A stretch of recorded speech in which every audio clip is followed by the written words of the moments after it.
vam començar a evolucionar la idea, no? I a superar la mirada de cada escola, a tenir tothom una mirada global de la ciutat i de l'oferta en conjunt. Llavors el catàleg aquest any està presentat per tipologia d'activitats, no per escoles. On es fa l'activitat, quin AMPA l'organitza, és una de les informacions més que tens d'aquella activitat. Però l'important és el què estàs fent.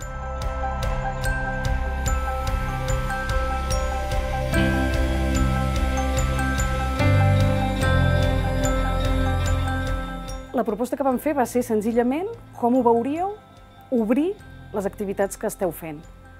Que els nens i nenes d'una escola puguin anar a fer una activitat a una altra.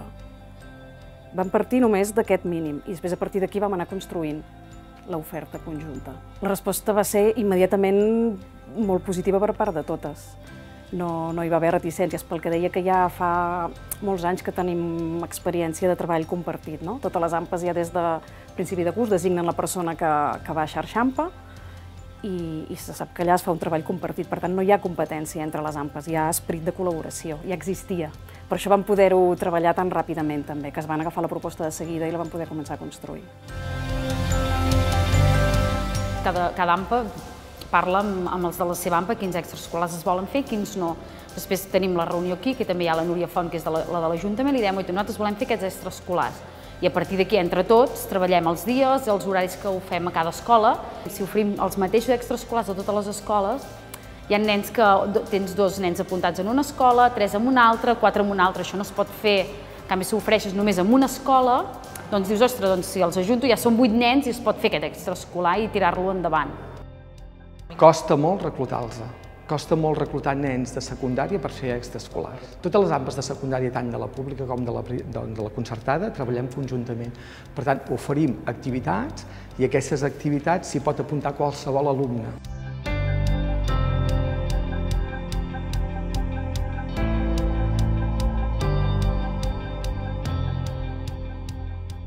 Okay, with Christmas, a star?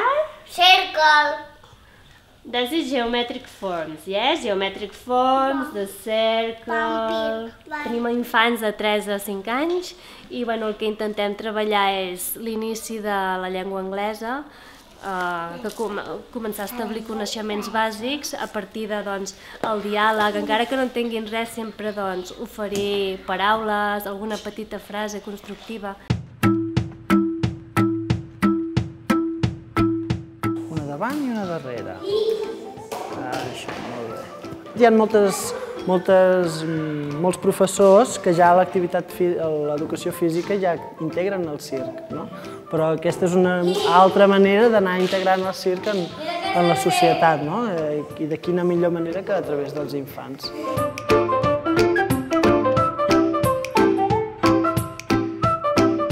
Ens m'ha agradat fer això de les teles. M'ha agradat molt, perquè mai ho havia provat de fer.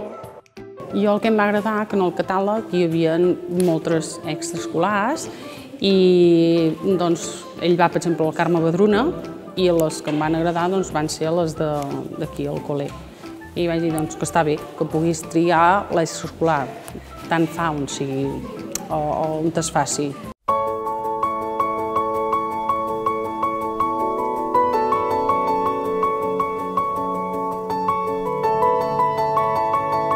Si volem desenfocar, què necessitem? El diafragma molt... obert. Molt obert.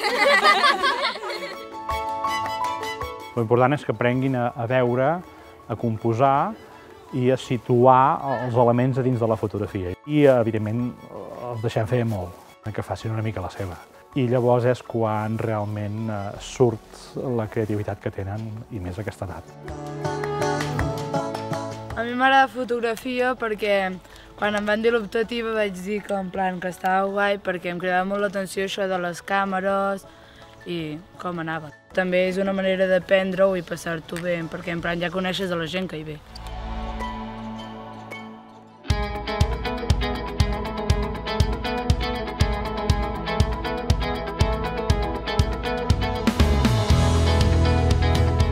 Estem al taller de dibuix de còmic, que per mi, en el moment en què es planteja un taller de dibuix afegim el tema del còmic, per mi això consisteix en explicar una història.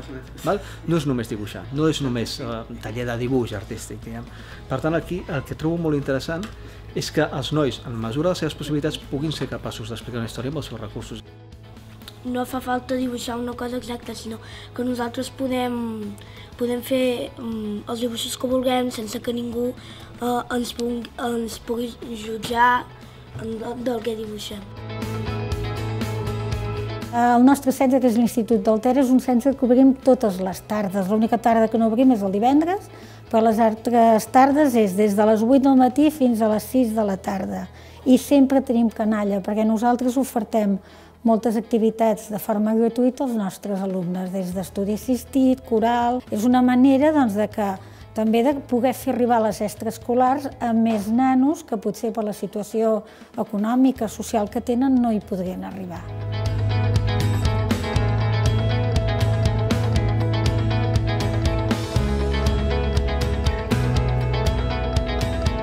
Paral·lelament al treball que estan fent les AMPAs, hi ha un grup de treball del projecte educatiu de ciutat, del grup Impulsor, que està treballant amb tot un estudi per analitzar quines són les barreres perquè la canalla, el jovent, fan activitats extraescolars o no, barreres culturals, econòmiques, de tot. A través d'enquestes a tot l'alumnat, de primària i secundària, a les famílies i als tutors. Va sortir una mica l'idea de dir, ostres, tota aquella altra part d'esport que no arribem, l'esport inclusiu, l'esport de treball amb valors de veritat, l'esport educatiu, l'esport multiesportiu, sense competició, amb una finalitat més pedagògica, més educativa, va sortir la idea de dir, hem d'anar cap a aquest camí, cap a impulsar aquesta escola esportiva. I un dels camins que vam trobar, evidentment, va ser el treball amb les AMPAs. L'educació ha de ser 360. No és només amb horari de matí i ja està, sinó que l'educació continua.